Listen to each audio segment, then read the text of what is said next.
আজ থেকে ৫৪ বছর আগে দেশের শ্রেষ্ঠ সন্তান বুদ্ধিজীবীরা হানাদার পাকিস্তান সেনাবাহিনী ও তাদের এদেশীয় দোসর রাজাকার আলবদরদের নীল নকশার শিকার হয়ে নির্মম হত্যার শিকার হয়েছিলেন।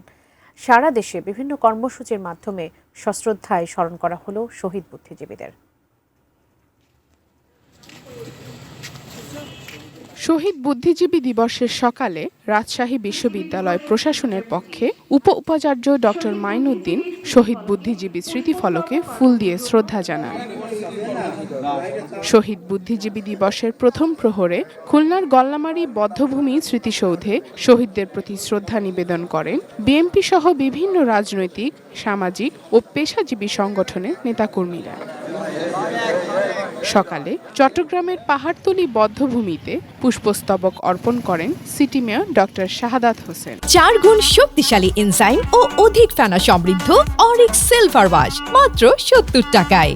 বাংলাদেশের লাখো শহীদের রক্তের বিনিময়ে অর্জিত যে স্বাধীনতা বিজয় আমরা সেদিন অর্জিত করতে পারবো যেদিন মানুষ তাদের মৌলিক অধিকার এবং গণতান্ত্রিক অধিকারগুলো তারা ফিরে পাবে। সিলেট নগরীর চৌহাট্টা কেন্দ্রীয় শহীদ মিনারে পুষ্পস্তবক অর্পণ করে জেলা ও বিভাগীয় প্রশাসন, সিলেট সিটি কর্পোরেশন, পুলিশ প্রশাসন সহ বিভিন্ন সরকারি দপ্তর ও সামাজিক সাংস্কৃতিক সংগঠন।